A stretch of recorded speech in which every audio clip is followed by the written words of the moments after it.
یا نساء النبی. اب مسلسل آپ دیکھ رہے ہیں خطاب کا انداز. شروع میں ہے یا ایھا النبی، پھر ہے یا نساء النبی، پھر ہے یا نساء النبی. انداز سے بھی بات میں تاکید پیدا کی جا رہی ہے. یا نساء النبی، اے نبی کی بیویوں، لستن کاحد من النساء، تم عام عورتوں کی طرح نہیں ہو. کاحد من النساء، عورتوں میں سے کسی ایک کی طرح، یعنی تمام دنیا کی عورتیں ایک طرف اور تم ایک طرف. دنیا کی کوئی عورت تم جیسی نہیں اجر اور مرتبے میں. لیکن شرط کیا ہے؟ ان اتقیتن، اگر تم نے تقوی اختیار کیا. محض اتنا کافی نہیں کہ تم نبی کی بیویاں ہو اس لیے تمہارا مقام بڑا ہے. نہیں، بڑا بننے کے لیے تمہارے اپنے عمل اور عمل میں بھی تقوی ضروری ہے. لستن کاحد من النساء ان اتقیتن فلا تخدعن بالقول، پس نہ نرمی کرو یا نہ دبی زبان سے بات کرو. فیطمع الذی فی قلبہ مرض، تو امید رکھ بیٹھے گا وہ شخص جس کے دل میں بیماری ہے، یعنی منافق. منافق جن کے دلوں میں بیماری ہے وہ کوئی امید نہ لے بیٹھے تم سے. وقلن قولا معروفا، اور کہنا بات بھلی. تم عام عورتوں کی طرح نہیں ہو، یعنی تمہاری حیثیت اور مرتبہ عام عورتوں جیسا نہیں. تمہیں اللہ نے نبی کی زوجیت عطا کی، بہت اعلی شرف عطا کیا، ایک امتیازی مقام دیا. تمہیں بھی امت کے لیے اور خصوصاً امت کی خواتین کے لیے ایک نمونہ بننا ہے. تمہارا قول و فعل، تمہارے رویے، تمہارا اخلاق اور تمہارا کردار امت کی خواتین کے لیے ایک بہترین رول ماڈل ہے. ان اتقیتن، اگر تم نے تقوی اختیار کیا. اب جب تمہارا مقام اور مرتبہ بڑا ہے تو پھر تمہارے انداز اور معاملات بھی مختلف ہونے چاہیے. اور تقوی کا تقاضا ہے کہ جب تم لوگوں سے بات کرو تو بات کا انداز بھی بہت محتاط ہو، اور اس میں سب سے پہلے فلا تخدعن بالقول، بات میں خضوع اختیار نہ کرو، بات میں نرمی نہ کرنا. تخدعن کا مطلب ہوتا ہے تواضع اور خاکساری کا اظہار. تو جب یہ فرمایا کہ فلا تخدعن بالقول، کہ بات میں تواضع اور خاکساری اختیار نہ کرو، تو اس کا مفہوم پھر کیا ہوا؟ ویسے تو عام حالات میں ہمیں کیا حکم دیا گیا؟ سورۃ لقمان میں کیا کہا گیا؟ وَغْضُضْ مِنْ صَوْتِكَ، اپنی آواز کو پست رکھو. گویا عاجزی اور انکساری انسان کی شخصیت میں بھی ظاہر ہونی چاہیے. عام حالات میں پسندیدہ کیا ہے کہ انسان تواضع اختیار کرے بات چیت میں، لیکن بعض اوقات اور بعض حالات میں بعض مصلحتوں کا تقاضا یہ ہوتا ہے کہ اس سے مختلف روش اختیار کی جائے. اب جیسا کہ پیچھے میں آپ کو بتا چکی ہوں کہ اس دور میں منافقین رات دن اس تگ و دو میں تھے کہ ازواج مطہرات کے دلوں میں وسوسہ اندازی کی جائے اور کوئی ایسی بات نکال لی جائے ان کی گفتگو سے یا ان کے رویے سے کہ جسے لوگوں کے سامنے پیش کر کے ایک فتنہ کھڑا کیا جا سکے، مسلمانوں کو اخلاق کے میدان میں مار دی جا سکے. تو منافقین اور منافقات کا طرز کیا تھا کہ وہ ازواج مطہرات کے پاس آ کر بڑے ہمدردانہ انداز میں گفتگو کرتے تھے. اب آپ خود سوچیں کہ ایک مرد جب ایک عورت سے ہمدردی کے انداز میں بات کرتا ہے تو عورت جواباً کیا رویہ اختیار کرتی؟ ایک دم ڈھیلی پڑ جاتی، ایک دم نرم ہو جاتی، اور بعض اوقات مرد کی باتوں میں آ جاتی. یہ ہے کانٹیکسٹ اس آیت کا. اس کا یہ مطلب نہیں کہ ہر وقت بدتمیزی کے انداز میں تم بات کرو یا کرختگی سے بات کرتی رہو، یا یہ کہ مرد عورت سے بات ہی نہ کرے یا عورت مرد سے کوئی گفتگو نہ کرے، یا یہ کہ عورت کی آواز مرد تک ہی نہ جائے. یہ نہیں ہے آیت کا معنی جو عموماً ہم نکالتے ہیں اس سے. اس کا معنی یہ ہے کہ جب ایک عورت کسی مرد سے گفتگو کر رہی اور مرد کی گفتگو میں کوئی ایسی بو پائے جس میں خرابی کا اندیشہ ہو تو اس کے لیے ترنے والا نہ بن جائے. اس کی بات کے جواب میں ایک فرم رویہ اختیار کرے، ایک ایسا حجاب اپنی گفتگو میں قائم کرے کہ دوسرے کو راہ پانے کا موقع نہ ملے، دوسرا ایکسپلائٹ نہ کر سکے. اللہ تعالیٰ نے ہر عورت کے اندر ایک ایسا الارم رکھا ہے کہ جب بھی مرد اس سے چکنی چپڑی باتیں کرنے لگتا ہے، خاص طور پر کوئی نامحرم مرد یا کوئی غلط انداز سے بات کرنے لگتا ہے، تو وہ الارم بج اٹھتا ہے. اب یہاں عورت کو کیا بتایا جا رہا ہے کہ ایسے موقع پر اسے کس طرح ڈیل کرنا ہے، ایسے موقع پر اسے احتیاطی تدبیر کیا اختیار کرنی. اور وہ تدبیر یہ ہے، فلا تخضعن بالقول، باتوں میں نہیں آنا، نرمی نہیں یہاں برتنی، یہاں کسی طرح کی لوچ لچک سے بات نہیں کرنی، کوئی ڈھیلی ڈھالی گفتگو نہیں کرنی. کہیں ایسا نہ ہو فیطمع الذی فی قلبہ مرض، کہ ایسا شخص جس کے دل میں کوئی بیماری ہے، جس کی نیت میں کوئی خرابی ہے، وہ کسی غلط فہمی کا شکار ہو جائے، وہ تمہاری کسی بات سے کوئی غلط میسج نکال لے، کوئی غلط معاملہ اس سے اخذ کر لے. اور یہاں سے کیا ہو سکتا ہے؟ وہی خطرہ جس کی پیچھے نشاندہی کی گئی، بفاحشۃ مبینہ کا ارتکاب کو مسدود کر دیا گیا. کیونکہ کسی بھی برائی کا آغاز کہاں سے ہوتا ہے؟ گفتگو سے ہوتا ہے. یعنی مفسدین کو، منافقین کو دلیر نہ ہونے دینا. یعنی ایک تو یہ ہو سکتا تھا نا، اللہ تعالیٰ فرماتے کہ آج کے بعد ازواج مطہرات کسی سے بات نہیں کریں گی کیونکہ بات کرنے میں خطرہ ہے، آپ کے گھر کو بچانا اور محفوظ کرنا ہے، لہٰذا کوئی مرد ازواج مطہرات کے دروازے پہ نہ آئے، ازواج مطہرات کسی سے بات نہ کریں. یہ نہیں کہا گیا. کیا کہا گیا؟ کہ بات کرو. وَقُلْنَ قَوْلًا مَعْرُوفًا، معروف بات کرو. گویا بات کرنا نہیں منع، لیکن بات میں سے وہ بات نہیں کرنا جس سے کوئی غلط فہمی کا شکار ہو. فَيَطْمَعَ الَّذِي فِي قَلْبِهِ مَرَضٌ، دل کا مریض. دل کا مریض کس کو کہتے ہیں عام زبان میں بھی؟ شعر و شاعری کی زبان میں دل کا مریض کس کو کہتے ہیں؟ سمجھتے ہیں نا آپ اس بات کو؟ کوئی دل کا مریض، کوئی گھروں میں رخنہ اندازی کرنے والا تمہارے کسی ایسے ویک پوائنٹ سے تمہیں نقصان نہ پہنچا جائے. اور جیسا کہ میں نے عرض کیا کہ ازواج مطہرات ہم سب خواتین کے لیے ایک بہترین نمونہ ہے. اس میں صرف انہیں نہیں کہا جا رہا، ہم سب کو بھی کہا جا رہا ہے کہ مردوں کے ساتھ گفتگو میں محتاط انداز اختیار کرو، کہیں کوئی مرد اپنی ایسی باتوں سے تمہیں پھسلا نہ لے جائے.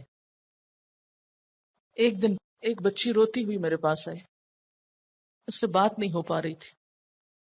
کہنے لگی میں آپ کے پاس آئی ہوں کہ میرے ضمیر پہ بہت بڑا بوجھ ہے، مجھے چین نہیں آ رہا، نہ مجھے نیند آ رہی، نہ مجھے کچھ سکون آ رہا ہے، اور مجھے آپ کے پاس آتے ہوئے بھی بہت خوف آ رہا تھا.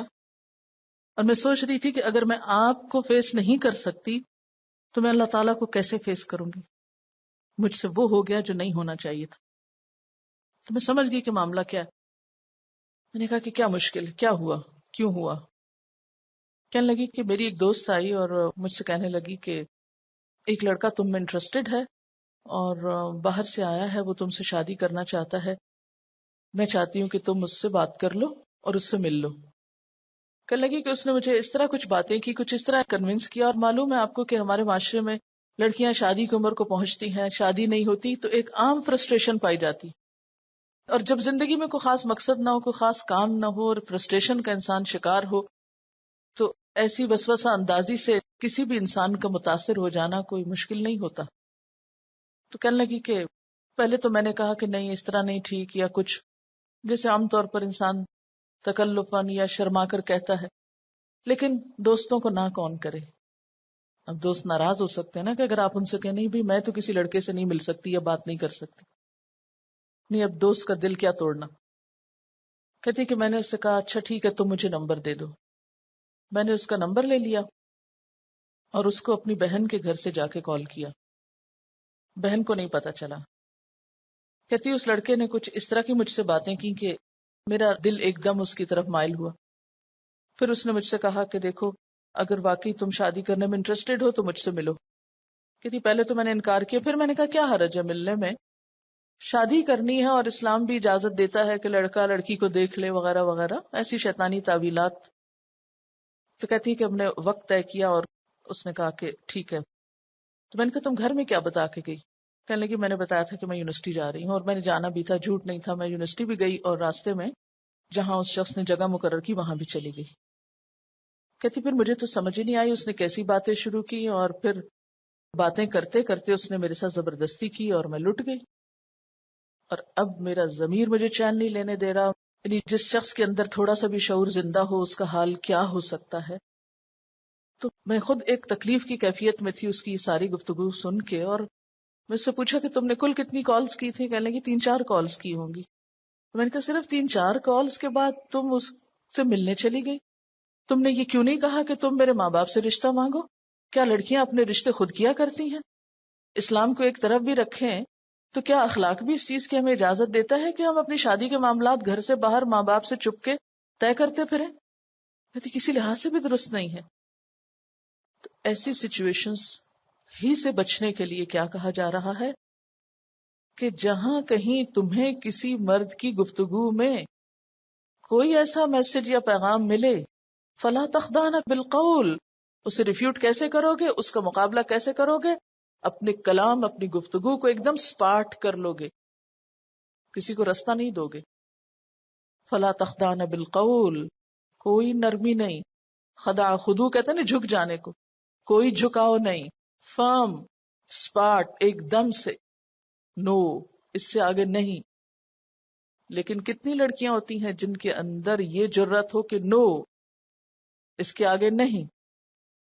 باریک سا ایک پردہ ہے نا، اسلام اجازت دیتا ہے آپ انٹریکٹ کریں، کسی سے کچھ سودا خریدنا ہے آپ بازار ضرورت کے تحت جا سکتے ہیں، آپ ضرورتاً کسی سے بات کر سکتے ہیں، آپ کے خاندان کے اندر رشتہ داروں میں نان محرم لوگ ہوں گے، آپ کے جان پہچان کے لوگوں میں ہوں گے، معاشرے کے اندر لوگ ہوں گے. ایسا نہیں کہا گیا کہ بات ہی نہ کرو اور ایک بڑی بڑی دیواریں شہر کے اندر کھڑی ہو جائیں اور ایک طرف مرد اور عورتیں، یہ نہیں کہا گیا، نہ یہ ممکن ہے، یہ پاسبل ہی نہیں ہے. لیکن حدود قائم کر دی گئی کہ ایک دوسرے سے بات کرنے کی کیا حدود ہیں، کہاں کھڑے ہو سکتے، کہاں سے آگے نہیں بڑھ سکتے. اور خاص طور پر یہ جو کہا گیا نا فَيَطْمَعَ الَّذِي فِي قَلْبِهِ مَرَضٌ، تمے میں پڑ جائے گا، لالچ میں پڑ جائے گا. اور لالچ سے مراد یہاں وہ خاص لالچ کہ ہاں یہ لڑکی تو مجھ پہ بچھی جا رہی ہے اور فدا ہو رہی ہے، کیوں نہ اس سے فائدہ اٹھا لو، فلرٹ کرو اس کے ساتھ. اور آج کے معاشرے میں گرل فرینڈ اور بوائے فرینڈ کے نام سے خوبصورت الفاظ اور خوبصورت نعروں سے ہم نے اس بہت بڑی برائی کو بڑا ہی حسین بنا دیا، اور اس میں سراسر نقصان ہو رہا ہے عورت کا. اسی لیے ازواج مطہرات کو رول ماڈل بنا کر سب خواتین کو، سب لڑکیوں کو بتایا گیا دیکھو تم نے اپنی حفاظت اس طرح کرنی. حفاظت صرف کپڑے پہن کے نہیں ہوتی، حفاظت صرف برقعے اوڑھ کے نہیں ہوتی، حفاظت اپنے رویوں سے، اپنے معاملات سے، ایمان کی طاقت سے، شرافت اور اخلاق کے اعلی اصولوں سے، کہ کسی کو ٹیڑھی آنکھ سے دیکھنے کا موقع نہ ملے، کوئی تم سے فائدہ نہ اٹھا جائے.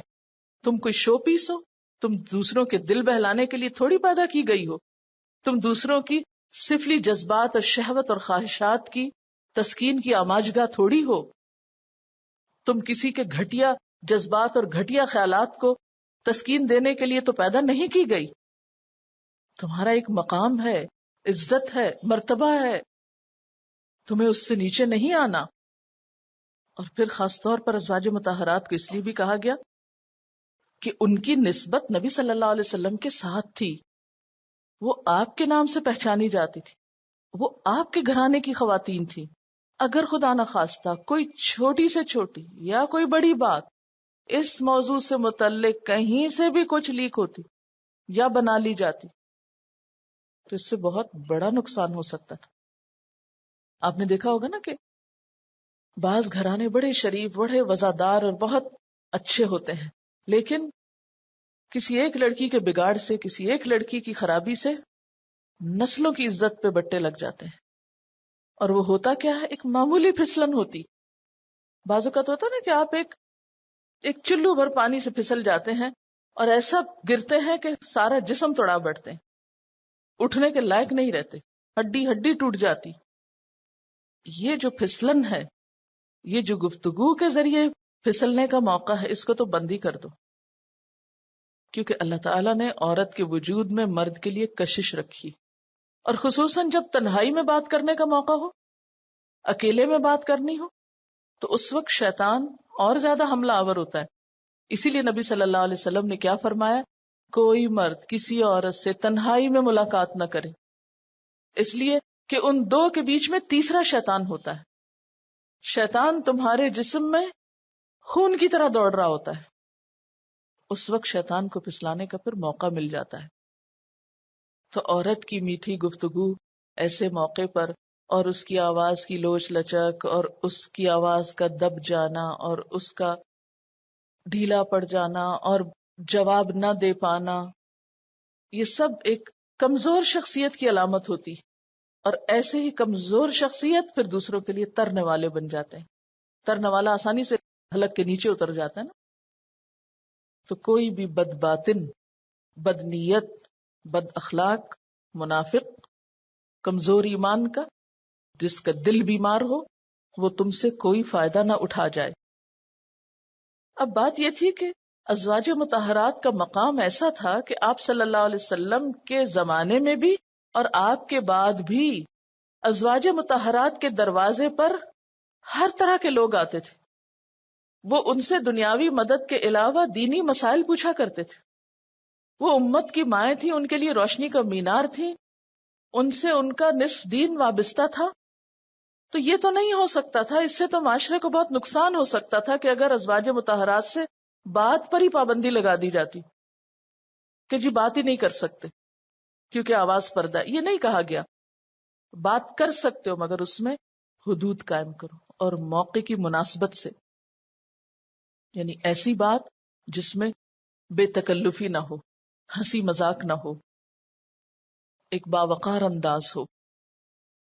وَقُلْنَ قَوْلًا مَّعْرُوفًا، بھلی بات کرو، معروف بات کرو، نیکی کی بات کرو، معروف طریقے کے مطابق کرو. جس طرح ایک قاعدے کے مطابق سب کے سامنے ایک مرد اور عورت بھلے مانسوں کی طرح بات کرتے ہیں، تو معروف بات کہہ کر، یعنی نان محرم مرد اور عورت کی بات باہم کس طرح ہو سکتی ہے؟ اب ہم اپنے لیے مثال دیں. مثلا ہمیں اگر کسی مرد سے بات کرنی تو کیسے بات کرنی ہے؟ اس کے لیے دو لفظ بولے گئے، قولاً معروفا، معروف بات کرنی. معروف بات کیا ہوتی ہے؟ کہ جس کے کرنے میں کسی کو شک و شبہ نہ ہو، کوئی اس سے برا معنی نہ لے، کسی کو اس پر بات بنانے کا موقع نہ ملے، اس سے لوگ کوئی غلط مطلب نہ نکالیں. اب دو کردار یا دو مثالیں آپ آمنے سامنے رکھ کے دیکھ سکتے ہیں. مثلا ایک لڑکی ایک لڑکے سے بات کر رہی ہے، شرما کے، لجا کے، اکیلے کسی کونے میں کھڑے ہیں، تو دیکھنے والے بھی کیا سوچ کے گزریں گے؟ وہ معاملہ گڑبڑ لگتا ہے. اور ایک لڑکی ایک لڑکے سے بات کر رہی ہے لیکن ایک معروف طریقے سے بات کر رہی ہے. معروف کا مطلب کیا کہ جسے عقل بھی درست تسلیم کرتی کہ ہاں ٹھیک ہے، ضرورت کے تحت بات ہو رہی ہے، کوئی ایسی خرابی کی بات نہیں ہے، کوئی ایسی بری بات نہیں ہے، ضرورتاً ایک بات ہے، کوئی حرج نہیں. یعنی دیکھنے والا دیکھ کے جج کر سکتا ہے. یعنی پہچان کے لیے کیا لفظ دیا گیا؟ معروف.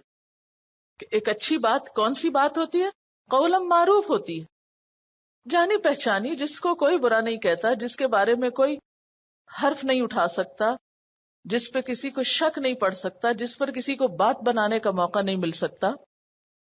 اور بات بنانے کی وجہ کیا تھی؟ کیونکہ پیچھے فرمانا فَيَطْمَعَ الَّذِي فِي قَلْبِهِ مَرَضٌ، وہ لوگ جنہیں آپ صلی اللہ علیہ وسلم سے ایک بغض تھا، کینہ تھا، حسد تھا جن کے دلوں میں، جو آپ کے خلاف اناد رکھتے تھے دلوں میں، جو آپ کو دن رات نقصان پہنچانے کی کوششیں کر رہے تھے، جو ازواج مطہرات کو بدنام کرنے کی کوششوں میں تھے، اور جن کی کوششوں کے نتیجے میں ہی واقع افک رونما ہوا.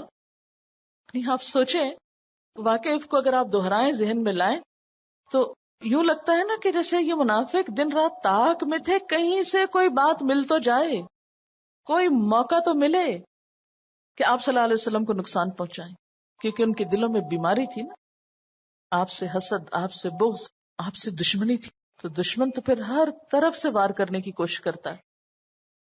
ایک اور بات یہ ہے کہ یہاں پر ہم سب کو یہ بھی جاننے کی ضرورت ہے کہ عموماً ایسی خرابیاں، ایسے حرام کام ایمان کی کمزوری سے جنم لیتے ہیں.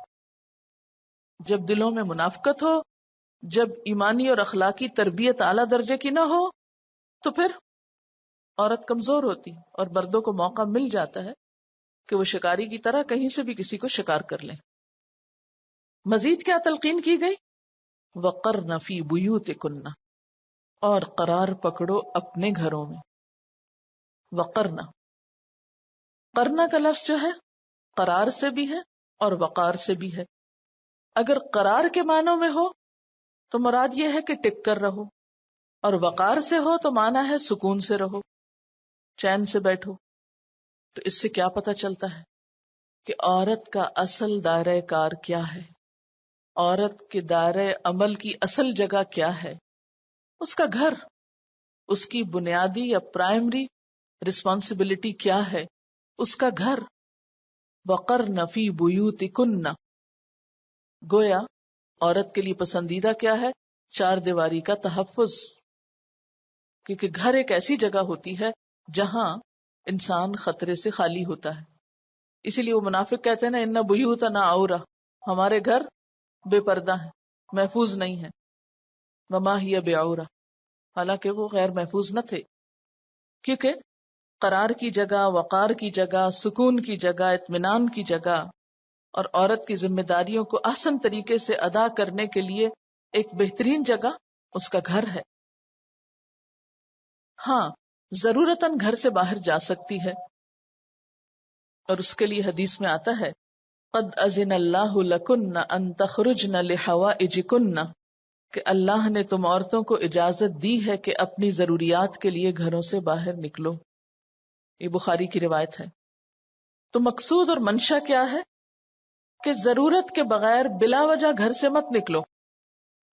خطاب اگرچہ ازواج مطہرات ہی کو ہے، پچھلی ہی بات کی کنٹینیویشن ہے، لیکن ازواج مطہرات ہم سب کے لیے ایک مثال ہیں.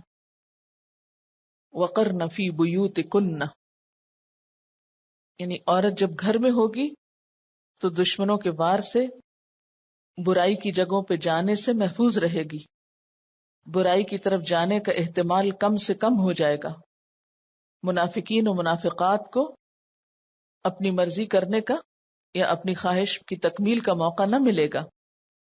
یہ بالکل ایسی نا کہ جیسے کوئی بہت شفقت سے اپنے بچے کو نصیحت کرتا ہے، دیکھو تم آرام سے اپنا پڑھا کرو، آوارہ لڑکوں کی طرح بازار میں نہ گھومو. تو اس کا یہ مطلب نہیں ہے کہ وہ اپنے بچے کو کسی مصیبت میں ڈال رہا ہے. اگرچہ بچے تو یہ سمجھتے ہیں کہ ہمیں پکڑا جا رہا ہے، جکڑا جا رہا ہے پڑھنے کو کہہ کے، لیکن یہ ایک خیر خواہی کی نصیحت ہوتی ہے. تو اللہ تعالیٰ بھی مسلمان عورتوں کو کیا سمجھا رہے ہیں کہ دیکھو چین سے گھروں میں رہا کرو، بات بے بات پہ گھر سے نکلنا اور بلا وجہ گھر سے نکلنا کچھ پسندیدہ نہیں ہے. اب سوال یہ پیدا ہوتا ہے کہ وہ کون حد مقرر کرے گا کہ ضرورت کیا ہے اور کیا نہیں ہے، یعنی عورت کی ضروریات میں کیا کچھ آتا ہے. آپ سب اس کو اچھی طرح دیکھ سکتے ہیں. مثلاً عورت کی ضرورت تعلیم حاصل کرنا ہے، کیونکہ طلب العلم فریضۃ علی کل مسلم. اب یہ تو نہیں ہو سکتا کہ ہر عورت کے لیے گھروں میں ٹیوٹر آئیں یا گھروں میں استاد مہیا کیے جائیں، اسے گھر سے نکلنا پڑے گا. اسی طرح بسا اوقات عبادت کے لیے جیسے حج عمرے کے لیے، اسی طرح بعض اوقات معاشرتی کسی ضرورت کے لیے یا قومی ضرورت کے لیے، جیسے ازواج مطہرات بھی بعض غزوات میں آپ صلی اللہ علیہ وسلم کے ساتھ شریک ہوئیں، اور آپ کو معلوم ہے کہ واقعہ افک غزوہ بنو المصطلق کے موقع پہ پیش آیا. اسی طرح اگر مرد خریداری نہیں کرتا یا ضروریات زندگی پوری نہیں کر سکتا تو بعض اوقات اس کو کام کرنا پڑے گا، بعض اوقات خریداری کرنی پڑے گی. یہ سب تو ضرورت ہے، اور ہم میں سے ہر شخص اپنی ضرورت خود دیکھ سکتا ہے. اور ایک ہے جسٹ فار انجوائمنٹ، صرف سیر و تفریح کے لیے بازاروں میں گھومنا، ونڈو شاپنگ کرنا، بے مقصد ادھر سے ادھر جانا. یہ کس کا کام ہو سکتا ہے؟ ایک فارغ انسان کا کام تو ہو سکتا ہے، لیکن با مقصد انسان یہ نہیں کر سکتا. یعنی ایک مسلمان عورت کا شوق یہ نہیں ہو سکتا کہ وہ بازاروں میں ماری ماری پھرتی رہے، کیونکہ اس کے لیے بنیادی حکم کیا ہے؟ وقرن فی بیوتکن۔ اچھا، اسی وجہ سے ہم دیکھتے ہیں کہ عورت کے لیے عبادات کو بھی گھر میں زیادہ پسند کیا گیا۔ مثلا 5 نمازوں کا مسجد میں پڑھنا کتنا اجر و ثواب کا باعث ہے کہ ایک نماز 27 گنا زیادہ اجر رکھتی ہے اگر مسجد میں با جماعت پڑھی جائے۔ اسی طرح جمعے کی نماز بڑی فضیلت والی ہے۔ مجاہد کا کتنا بڑا اجر و ثواب ہے جب وہ جنگ لڑنے کے لیے جاتا ہے۔ لیکن عورت کے لیے اگر وہ گھر کی ذمہ داریوں کو احسن طریقے سے ادا کرتی ہے تو ان تمام چیزوں میں اتنا ہی اجر رکھ دیا گیا ہے جتنا مرد حضرات باہر جا کر یہ کام کرتے ہیں، اور ان کے لیے اجر ہے۔ حضرت انس سے روایت ہے کہ عورتوں نے حضور صلی اللہ علیہ وسلم سے عرض کیا کہ ساری فضیلت تو مرد لوٹ گئے، وہ جہاد کرتے ہیں، خدا کی راہ میں بڑے بڑے کام کرتے ہیں، ہم کیا عمل کریں کہ ہمیں بھی مجاہدین کے برابر اجر ملے؟ جواب میں آپ صلی اللہ علیہ وسلم نے فرمایا، من قعدت منکن فی بیتہا فانہا تدرک عمل المجاہدین، جو تم میں سے گھر میں بیٹھے گی وہ مجاہدین کے عمل کو پالے گی، کیونکہ ایک مجاہد بھی دل جمی کے ساتھ اسی وقت لڑ سکتا ہے جب اسے اپنے گھر کی طرف سے اطمینان ہو۔ ایک اور روایت میں آتا ہے، آپ صلی اللہ علیہ وسلم نے فرمایا، ان المرأۃ عورۃ، کہ بے شک عورت چھپنے کے لائق ہے، مستورۃ، عورت کا کیا مطلب؟ یعنی غیر محفوظ چیز ہے۔ فاذا خرجت استشرفها الشیطان، جب وہ گھر سے نکلتی ہے تو شیطان اس کو تاکتا ہے۔ وَأَقْرَبُ مَا تَكُونُ بِرَوْحَةِ رَبِّهَا وَهِيَ فِي قَعْرِ بَيْتِهَا، اور اللہ کی رحمت سے قریب تر وہ اس وقت ہوتی ہے جب وہ اپنے گھر کے اندر ہوتی، یعنی جتنا وہ باہر نکلے گی، جتنا وہ بیکار گھومتی پھرتی رہے گی بے مقصد، اتنا ہی وہ رحمت سے دور ہوگی، اور جتنا وہ پرسکون طریقے سے گھر میں اپنا کام کرے گی اتنے ہی اس کی عبادات اور اس کے سارے کام زیادہ بہتر طرح ہوں گے۔ لیکن ظاہر ہے کہ زندگی اور حالات کا تقاضا بعض اوقات باہر نکلنے کے لیے بھی ہوتا ہے، تو ایسے میں طریقہ بتا دیا گیا کہ اگر تمہیں باہر نکلنا ہے تو کچھ شرائط کے ساتھ، اور وہ شرائط کیا ہیں؟ نمبر 1، وَلَا تَبَرَّجْنَ تَبَرُّجَ الْجَاهِلِيَّةِ الْأُولَى، اور نہ اظہار زینت کرو پہلی جاہلیت کا اظہار زینت، پہلی جاہلیت کا یا جاہلیت اولا کا تبرج، یعنی اگر گھر سے باہر نکلنا ہو تو بناؤ سنگھار کر کے نہ نکلو، ایسے انداز سے مت نکلو کہ جس سے تمہاری زینت نمایاں ہو۔ تبرج کہتے ہیں بے پردگی اور زیب و زینت کے اظہار کو، اور یہاں تبرج الجاہلیت الاولی کہا گیا جو اسلام سے پہلے کی تھی، یعنی پہلی جاہلیت۔ اولا کا اپوزٹ کیا ہوتا ہے؟ اخرى، یعنی اگر پہلے دور کی جاہلیت تھی تو کوئی جدید دور کی بھی ہوگی۔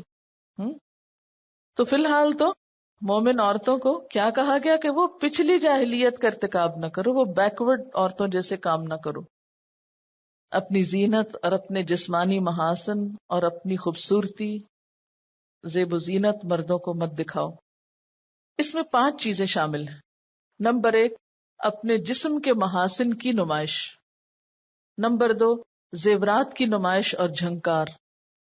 نمبر 3، پہنے ہوئے گھریلو کپڑوں کی نمائش، یعنی جو گھر کے زیب و زینت والے کپڑے ہوتے ہیں۔ نمبر 4، رفتار میں بانک پن اور ناز و ادا، یعنی چال میں جو بانک پن ہے وہ بھی اس میں آتا ہے۔ اور نمبر 5، خوشبو وغیرہ کا استعمال جو غیر مردوں کو اپنی طرف متوجہ کرے، یعنی پھیلنے والی خوشبو جو مردوں کو اٹریکٹ کرے۔ کیونکہ تبرج کا لفظ جو ہے یہ بیر جیم سے ہے، برج سے۔ برج کا معنی ہوتا ہے نمایاں ہونا، ابھرنا، کھل کے سامنے آنا، اور یہ جو برج ہوتے ہیں یہ بھی اپنے نمایاں ہونے کی وجہ سے ہی برج کہلاتے ہیں۔ جیسے یہ مسجدوں کے اوپر یا قلعوں کے اوپر نہیں برج بنے ہوئے ہوتے، بروج جس کی جمع ہوتی۔ بادبانی کشتی کے لیے بھی بارجہ کا لفظ استعمال ہوتا ہے کیونکہ وہ دور سے نمایاں ہوتی، یعنی عورت ایسا انداز، ایسا لباس، ایسا طریقہ اختیار نہ کرے کہ بازار میں جب وہ نکلے تو دور سے لوگوں کو اپنی طرف متوجہ کر دے، نہ تو اپنے جسمانی فیچرز کو نمایاں کرے، جسم کے ابھرے ہوئے حصے ان کو نمایاں نہ کرے، مثلا سینہ یا بیک، کیونکہ کچھ معاشروں کے اندر مثلا افریقن کنٹریز میں ایجپٹ میں بعض اوقات ایسے پیڈز رکھے جاتے ہیں بیک پر کہ جس سے بیک نمایاں ہو یا بٹکس جو ہیں وہ زیادہ بھاری نظر آئے. ان کے ہاں یہ حسن کی نمائش کا ایک طریقہ ہے. ہمارے ہاں تو بعض اوقات بالوں کو اونچا کرنا، جوڑا بنانا یا بیک کومنگ کے ذریعے بہت اونچا کر کے نمایاں کرنا سر کو، یا بالوں کو بہت پھیلا کے کھول کے نمایاں کرنا، یا بعض اوقات سینے پہ اضافی چیزیں باندھنا جس سے سینہ زیادہ نمایاں ہو جائے. تو کوئی بھی طریقہ جس سے انسانی جسم کے فیچرز نمایاں ہوں اور ان کو نمایاں کرنے کی کوشش کی جائے، وہ سب منع ہے، وہ سب تبرج میں آتے ہیں. تو پہلی چیز جس سے بچنا ہے وہ کیا ہے کہ اپنے فیچرز جو ہیں یا اپنے جو جسم کے اعضاء ہیں ان کو مردوں کے سامنے نمایاں نہ کیا جائے. یعنی ایسے فٹنگ والے ڈریسز، خواہ وہ قمیضیں ہوں یا وہ گاؤنز ہوں کہ جس سے سینہ ابھر کے سامنے آ جائے، یا اتنے ٹائٹ ہوں کہ جس سے ہڈی پسلی دکھائی دے رہی ہو، وہ درست نہیں. لا تبرجنا، نمایاں نہ ہو. دوسری چیز زیورات کی نمائش. مثلاً چھوٹا موٹا کوئی زیور اگر ہاتھ میں ہے تو کوئی بات نہیں، لیکن بڑی بڑی ہیروں کی انگوٹھیاں پہن کر ہر طرف اس کی چمکار دکھانا، یہ تبرج میں شامل ہو جاتا ہے. یا ایسی پازیب یا ایسا ہاتھ کا کوئی زیور پہننا کہ جس کی بہت آواز ہو، کہ آپ چل رہے ہیں اور ساتھ چن چن ہو رہی ہے، یہ بھی تبرج میں آ جاتا ہے، کیونکہ نمایاں کرنے میں ہے نا کہ آپ متوجہ کر رہے ہیں. بنیادی مقصد کیا ہے؟ دوسروں کو متوجہ نہ کرو اپنی طرف. پھر اسی طرح جو گھر کا ڈریس ہے جس پہ عموماً نقش و نگار ہوتے ہیں، مثلا لباس پہ مکیش کے ڈیزائن بنے ہوئے ہیں یا بہت پینٹنگ کے خوبصورت شیڈز ہیں یا اسی طرح کڑھائی ہے، اس کی نمائش نہ کرو. کیونکہ سورۃ نور میں بھی کیا فرمایا؟ وَلَا يُبْدِينَ زِينَتَهُنَّ، وہاں بھی زینت کے اظہار سے پرہیز کرنے کو کہا گیا. یہاں بھی وہ چیزیں جو بطور خاص نمائش کے نقطہ نظر سے پہنی جاتی ہیں، ان کی نمائش عورتوں کے بیچ میں بھی ناپسندیدہ ہے کہ ایک دوسرے پہ فخر جتایا جائے یا اپنی عمارت کا اظہار کیا جائے. مردوں کے سامنے یا بازار میں تو اور بھی ناپسندیدہ ہے. اسی طرح چال ایسی نہ ہو کہ جو دوسروں کو متوجہ کرے. وَلَا يَضْرِبْنَ بِأَرْجُلِهِنَّ لِيُعْلَمَ مَا يُخْفِينَ مِنْ زِينَتِهِنَّ، اپنے پاؤں مارتی ہوئی نہ چلے کہ جو زینت انہوں نے چھپا رکھی ہے وہ نمایاں ہو جائے. یعنی چلنے میں جسم کو بہت ہلانا یا جوتوں کا شور یا زیور کا شور یا کوئی بھی، کہ آپ چل رہے ہیں اور ایک شور ہے اور ایسی کیفیت ہے کہ جہاں سے بھی انسان گزرے بس دوسرے دیکھنا شروع کر دیں، تو کوئی بھی ایسا طریقہ اختیار نہ کرو. اور پھر جیسا کہ واضح احادیث میں آتا ہے کہ ایسی خوشبو عورت نہ استعمال کرے کہ جس سے مرد اس کی طرف متوجہ ہوں، یعنی پھیلتی ہوئی خوشبو، وہ منع ہے. اب تبرج کی تفسیر بعض تابعین نے اور صحابہ نے بھی کی ہے. مثلا مجاہد، قتادہ اور ابن ابی نجیح کہتے ہیں تبرج کے معنی ہے ناز و ادا کے ساتھ لچکے کھاتے اور اٹھلاتے ہوئے چلنا. ویسے بھی ایسی چال ناپسندیدہ ہے، یعنی مردوں کے لیے بھی ناپسندیدہ ہے. آتا ہے نا قرآن پاک میں وَعِبَادُ الرَّحْمَنِ الَّذِينَ يَمْشُونَ عَلَى الْأَرْضِ هَوْنًا. دوسری جگہ آتا ہے وَلَا تَمْشِ فِي الْأَرْضِ مَرَحًا، اتراتے ہوئے مت چلو. تیسری جگہ کیا آتا ہے؟ وَاقْصِدْ فِي مَشْيِكَ، درمیانی رفتار سے چلو. یہ مردوں عورتوں سب کے لیے تھا، لیکن یہاں جب تبرج کی بات ہوئی تو خاص طور پر عورت کو اور محتاط ہونے کی ضرورت ہے. یعنی بازاروں میں بھاگ بھاگ کے چلنا، اچھل اچھل کے چلنا، یا کوئی بھی ایسا انداز اختیار کرنا جس سے اس کے فیچرز جو ہیں وہ مردوں کے سامنے ظاہر ہوں، خواہ وہ ڈانس کی قسم ہو یا ویسے ہی کوئی لڈی ہو یا کوئی ایسا طریقہ ہو، مہندی میں ہو یا عام کسی پارٹی میں ہو، مردوں کے سامنے اس کی نمائش منع ہے. نان محرمز کے سامنے ایسا کوئی کام نہیں کیا جا سکتا کیونکہ تبرج منع ہے نا. اب ڈانس میں بھی بیسیکلی کیا ہے، یعنی ڈانس کی تھیم کیا ہوتی، ناچنے کا مقصد کیا ہوتا ہے، کیا دکھانا، دوسروں کو اٹریکٹ کرنا، اپنے جسم کی نمائش کرنا، اپنے فیچرز کو نمایاں کرنا، اپنی فٹنس اور اپنی جسم کی خوبصورتی اور حسن کو نمایاں کر کر کے دکھانا جو عام حالات میں نمایاں نہیں ہو سکتی. تو پھر وہ ہاتھ اٹھا کے یا پاؤں گھما کے یا خود گھوم کے یا مختلف طریقوں سے اسے نمایاں کرنا، وہ سب تبرج میں آ جاتا ہے. مقاتل کہتے ہیں عورت کا اپنا ہار، اپنے بندے، اپنا گلا نمایاں کرنا، یہی تبرج میں آتا ہے.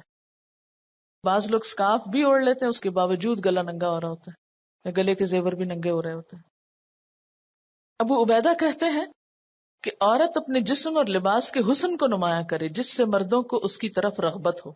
یعنی کوئی بھی ایسا انداز، کوئی بھی ایسا طریقہ، خواہ وہ کچھ بھی دکھانے کا ہو، خواہ اس میں سے کسی کا نام یہاں نہ بھی لیا گیا ہو، اس کے علاوہ کوئی اور طریقہ ہو کہ جس سے عورت مردوں کو اپنی طرف اٹریکٹ کرے، وہ سب اس میں شامل ہے. اور پھر اہم بات یہ ہے کہ اللہ تعالیٰ نے تبرج کو جاہلیت اولیٰ کے ساتھ منسلک کر دیا، اس سے ملا دیا کہ یہ جاہلیت اولیٰ کے کام ہیں. اب جاہلیت اولیٰ میں کیا ہوتا ہے؟ ابن کثیر کہتے ہیں کہ عورت مردوں میں اس طرح نکلتی کہ اس کا سینہ کھلا ہوتا، اس کے اوپر کچھ نہ ہوتا، بعض اوقات اس کی گردن اور بالوں کی مینڈیاں ننگی ہوتی، کان کے بندے بھی ظاہر ہوتے. مقاتل کہتے ہیں کہ عورتیں سروں پہ دوپٹہ ڈالتی اور اسے یوں نہ لپیٹتی کہ وہ گردن کے زیورات کو ڈھانپ لے یا کانوں کے زیورات چھپا لے. اس وقت گردن کا زیور اور کان کا زیور ظاہر ہوتے تھے. جاہلیت اولیٰ میں کیا ہوتا تھا؟ ان تمام چیزوں کی عورت نمائش کیا کرتی تھی. تو اللہ تعالیٰ نے مومن عورتوں کو منع کیا کہ وہ اس انداز سے نہ نکلیں، یعنی جاہلیت کی سج دھج سے پرہیز کریں، جسموں کی نمائش نہ کریں. کیونکہ جسم کی نمائش کرنا یا کسی مرد کا عورت سے جسم کی نمائش کی طلب رکھنا بڑا ہی گھٹیا ذوق ہے.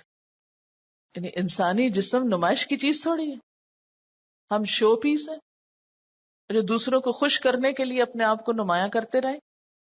کوئی پینٹنگ ہے یا ڈیکوریشن پیس ہے، کیا ہیں ہم کہ اپنا آپ نمایاں کر کر کے غیر مردوں کو دکھائیں؟ کیوں آخر؟ کوئی عزت، کوئی شرف، کوئی مقام، کوئی ویلیو، کوئی حق نہیں ہمارا ان چیزوں پر. وہ جیسے مرد چاہیں ہم ویسے نظر آئیں. تو اللہ تعالیٰ نے اسلامی معاشرے کو اس سے پاک کرنا چاہا کہ جمال کا ایسا ذوق جو محض کسی کے جسم کو دیکھ کر پورا کیا جائے، یہ درست نہیں. وَأَقِمْنَا الصَّلَاةَ، اور نماز قائم کرنا. کیوں؟ وَأَقِمِ الصَّلَاةَ إِنَّ الصَّلَاةَ تَنْهَىٰ عَنِ الْفَحْشَاءِ وَالْمُنْكَرِ. کیونکہ نماز پڑھنے والا یہ سب کچھ کر ہی نہیں سکتا. آپ دیکھیں، اگر آپ 5 وقت نماز پڑھنا شروع کر دیں تو بہت سا تبرج خود بخود کٹ ڈاؤن ہو جائے گا. آپ کو لباس اپنا ویسا بنانا پڑے گا جو نماز کے لیے ضروری ہے یا شرط ہے کہ باپردہ ہو، بہت ٹائٹ نہ ہو، بازو اتنے ٹائٹ نہ ہو کہ آپ وضو ہی نہ کر سکیں، تو ایسا لباس تو نہیں پہن سکتے. یا اتنے باریک سی تھرو کپڑے تو آپ پہن ہی نہیں سکتے کہ جس میں نماز نہ ہو. تو اللہ تعالیٰ نے فوراً بعد نماز کا حکم دے دیا، وَأَقِمْنَا الصَّلَاةَ. پھر آپ ایسا میک اپ نہیں کر سکتے، ایسا زیور نہیں اپنے اوپر لاد سکتے کہ جس کے ساتھ نماز پڑھنی دوبر ہو جائے. نہ گلے میں کچھ ایسا پھر لٹکا سکیں گے، نہ کانوں میں لٹکا سکیں گے، نہ سر پہ چپکا سکیں گے ایسا کچھ کہ جس سے نماز میں رکاوٹ ہو. تو حقیقت یہ ہے کہ نماز بہت سی برائیوں سے خود بخود روک دیتی ہے انسان کو، ظاہری طور پر بھی اور باطنی طور پر بھی. کہ میں لوگوں کے سامنے کس حلیے میں جاتی ہوں، اللہ کے سامنے کسی اور حلیے میں، ڈبل سٹینڈرڈز ہیں میرے. یعنی جاہلی تہذیب کی علمبردار خواتین کی طرح نہیں تمہیں رہنا، تمہیں تو اسلامی تہذیب کا نمائندہ بننا ہے. اس لیے نماز کا قیام کرنا ہے. وَآتِينَ الزَّكَاةَ، اور زکوٰۃ ادا کرنا. ساتھ ہی زکوٰۃ کیوں آ گئی؟ اس لیے کہ جب آپ کو اپنے مال میں سے زکوٰۃ دینی ہوگی تو پھر بہت ایکسٹرا ڈریسز تو نہیں آپ بنا سکتے، میک اپ پہ ہزاروں تو نہیں خرچ کر سکتے. اگر ایک سرٹن اماؤنٹ ہے زیور کی اور ہر سال اس میں سے نکل رہا ہے تو کٹ ٹو سائز ہو جائے گا خود ہی. ہاں، کٹ ٹو سائز ہو جائے تو پھر وہاں آ کے رک جاؤ، بس اتنا کافی ہے، اب اور نہیں نکالو. لیکن اس حد سے آدھا تولہ بھی اوپر بڑھے تو زکوٰۃ. وَآتِينَ الزَّكَاةَ، کیونکہ جب انسان اپنے آپ کو بہت زیادہ سجانے اور اپنی فکر کرنے میں لگ جاتا ہے تو عموماً پھر اس کو ہر چیز کی ہرس ہونے لگتی ہے، وہ دوسروں پہ خرچ نہیں کر سکتا. وَأَطِیعْنَا اللَّهَ وَرَسُولَهُ، اور ان جنرل زندگی کے سارے میدانوں میں اللہ اور اس کے رسول کی بات ماننی. اب بعض لوگ کہتے ہیں نا نہیں یہ آیات تو صرف ازواج مطہرات کے لیے تھی، انہی کو کرنا چاہیے تھا، ہمارے لیے نہیں ہے، ہم جو جی چاہیں کریں. تو پھر یہ نماز اور زکوٰۃ بھی صرف ازواج مطہرات ہی کے لیے ہو سکتی ہیں، ہمارے لیے تو نہیں. انما یرید اللہ لیذھب عنکم الرجس اہل البیت ویطہرکم تطہیرا. اللہ تو یہ چاہتا ہے کہ تم اہل بیت نبی سے گندگی کو دور کر دے اور تمہیں پوری طرح پاک کر دے.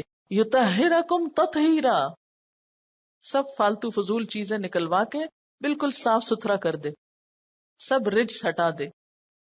رجس کا کیا معنی ہوتا ہے؟ رجس ہر طرح کی ناپاکی اور گندگی کو کہتے ہیں، خواہ وہ افعال کی ہو یا شہوانی جذبات میں تحریک پیدا کرنے کا سبب ہو یا شرک اور کفر اور نفاق کی گندگی ہو. تو ہر طرح کی ظاہری باطنی گندگی کے لیے رجس کا لفظ استعمال ہوتا ہے. یعنی اللہ تعالیٰ تمہیں کیوں حکم دے رہا ہے کہ قرن فی بیوتکن، کیوں کہا جا رہا ولا تبرجن تبرج الجاہلیت الاولی، کہ نمائش ختم ہو جائے گی، بہت سا بوجھ ہٹ جائے گا. اچھا بہت سے ہمیں لباس کپڑا اور بہت سی چیزیں کیوں چاہیے ہوتی ہیں، روز گھر سے نکلنا ہوتا ہے. پھر ولا تبرجن تبرج الجاہلیہ کرنے کے لیے ہر طرح کا میک اپ چاہیے ہوتا ہے، چاہے حلال ہو حرام ہو پاک ہو ناپاک ہو، کس چیز سے بنا کس سے نہیں بنا، اس سے ہمیں کوئی غرض نہیں. اس کے کانٹینٹس کیا ہے، وہ کس چیز سے بنتا ہے، وہ رجس ہے یا نہیں، ہمیں تو صرف تبرج سے غرض. تو جاہلیت اولا کے تبرج سے جب بچنے کے لیے کہا گیا تو مقصود کیا ہے، یطہرکم تطہیرا. پھر اقمنا الصلاۃ، یعنی نہانا پڑے گا، وضو کرنا پڑے گا، دن میں 5 مرتبہ سب کچھ دھونا پڑے گا، سارا میک اپ دھونا ہوگا، اور نیل پالش بھی اتارنی پڑے گی. یطہرکم تطہیرا، پوری طرح پاک کرنا ہے. ایک بال کے برابر بھی اگر کوئی چیز چپکی رہ گئی اور ادھر پانی نہیں لگا، وضو ہی نہیں ہوگا. یطہرکم تطہیرا ہو ہی نہیں سکتا. وآتینا الزکوٰۃ، مال بھی پاک کرنا ہے. یطہرکم تطہیرا، کیونکہ ہوتا یہ ہے نا کہ جب اتنی سی پابندیاں لگنے لگے تو انسان سمجھتا اوہ کیا مصیبت ہے، یہ نہ کرو یہ نہ کرو یہ نہ کرو، کیا کرو، ساری دنیا کر رہی ہے، میں تو رہی ایسا قرآن پڑھنے سے جس میں میرے لیے اتنی پابندیاں. تو اللہ تعالیٰ فرماتے نہیں، تم تو پہلے پابندیوں میں جکڑے ہوئے. وہ دوسروں کے لیے سج سج کے بن بن کے بیٹھنا، وہ دوسروں کے لیے ایسے لباس پہننا کہ جس میں چین نام کی چیز نہ ہو، ہاں؟ جس میں کوئی کمفرٹ نہ ہو. تو اللہ تعالیٰ تو یہ چاہتا ہے وہ سارے بوجھ اتارو. یطہرکم تطہیرا، سکون میں آ جاؤ. کیونکہ انسان جب دیکھتا ہے نا کہ اچھا اس سے تو پھر میرا لائف سٹائل ہی چینج ہو جائے گا، بڑی مشکل زندگی ہے. تو اللہ تعالیٰ فرماتے نہیں، مشکل نہیں. اللہ تعالیٰ تمہیں پابندیوں میں نہیں جکڑنا چاہتا، تمہیں کسی ناپسندیدہ چیز میں قید نہیں کرنا چاہتا، تمہارے ساتھ زیادتی نہیں ہو رہی. وہ تو تمہارا بڑا ہی خیر خواہ ہے، بڑا مشفق ہے، بڑا رحیم ہے تمہارے لیے. وہ تو چاہتا ہے کہ تمہیں ان ظاہری معاشرتی رسم و رواج کے بندھنوں سے آزاد کر دے، تمہیں ان چیزوں سے بے نیاز کر دے، تمہیں ایک آرٹیفیشل لائف سے باہر نکال لے. اب یہاں پر بعض اوقات اہل بیت کے معاملے میں لوگ اختلاف کرنے لگتے ہیں. بعض کہتے ہیں اس سے مراد صرف ازواج مطہرات ہیں کیونکہ انہی کا ذکر پیچھے چل رہا تھا. بعض کہتے ہیں کہ نہیں، حضرت علی رضی اللہ تعالیٰ عنہ، حضرت فاطمہ، حضرت حسن حسین رضی اللہ تعالیٰ عنہما اہل بیت ہیں. جسے وہ حدیث میں آتا ہے نا کہ ابن ابی حاتم کی روایت ہے، حضرت عائشہ رضی اللہ تعالیٰ عنہا سے ایک مرتبہ حضرت علی کے متعلق پوچھا گیا تو انہوں نے فرمایا تم اس شخص کے متعلق پوچھتے ہو جو رسول اللہ صلی اللہ علیہ وسلم کے محبوب ترین لوگوں میں سے تھا اور جس کی بیوی حضور صلی اللہ علیہ وسلم کی وہ بیٹی تھی جو آپ کو سب سے بڑھ کر محبوب تھی. اس کے بعد حضرت عائشہ نے یہ واقعہ سنایا کہ حضور صلی اللہ علیہ وسلم نے حضرت علی اور حضرت فاطمہ اور حضرت حسن اور حسین رضی اللہ تعالیٰ عنہم کو بلایا اور ان پر ایک کپڑا ڈال دیا اور دعا فرمائی، اللہم ہؤلاء اہل بیتی فاذھب عنہم الرجس وطہرہم تطہیرا. خدایا یہ میرے اہل بیت ہیں، ان سے گندگی کو دور کر دے اور انہیں پاک کر دے. حضرت عائشہ فرماتی ہیں کہ میں نے عرض کیا کہ میں بھی تو آپ کے اہل بیت میں سے ہوں، یعنی مجھے بھی اس کپڑے میں داخل کر کے میرے حق میں دعا فرمائیے. تو آپ نے فرمایا تم الگ رہو، تم تو خیر ہو ہی. کیوں الگ رہنے کا کہا؟ کہ وہاں حضرت علی بھی تو تھے نا اس کپڑے کے نیچے. تو تم تو خیر ہو ہی، یعنی اس سے کیا پتا چلتا ہے کہ ازواج مطہرات کو تو قرآن کہتا ہے کہ وہ اہل بیت ہیں، اور احادیث سے پتا چلتا ہے کہ آپ کا جو خاندان حضرت فاطمہ سے تھا وہ بھی اہل بیت میں شامل ہے، اور یہی ایک اعتدال کی راہ ہے، ایک دوسرے کو نگیٹ نہیں کرنا چاہیے۔ ازواج مطہرات کے لیے اہل بیت کا لفظ کیوں استعمال ہوا؟ ہم دیکھتے ہیں کہ قرآن مجید میں دوسرے مقامات پر بھی بیوی کو اہل بیت کہا گیا ہے۔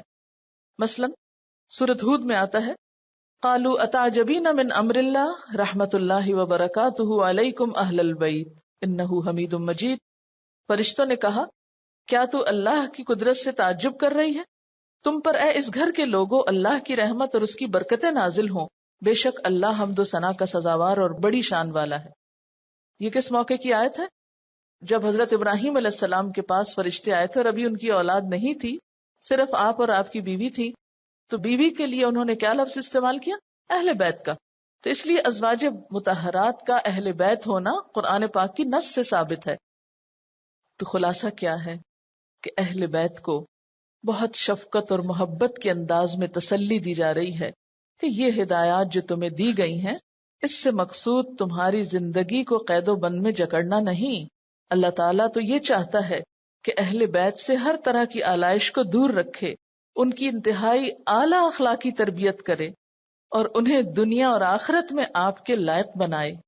یعنی آپ رسول اللہ صلی اللہ علیہ وسلم کی ساتھی تھیں، تو انہیں اس لائق ہونا چاہیے تھا اپنے اعلیٰ اخلاق اور کردار کی وجہ سے کہ وہ واقعی آپ کے ساتھ نسبت کے قابل ہوں۔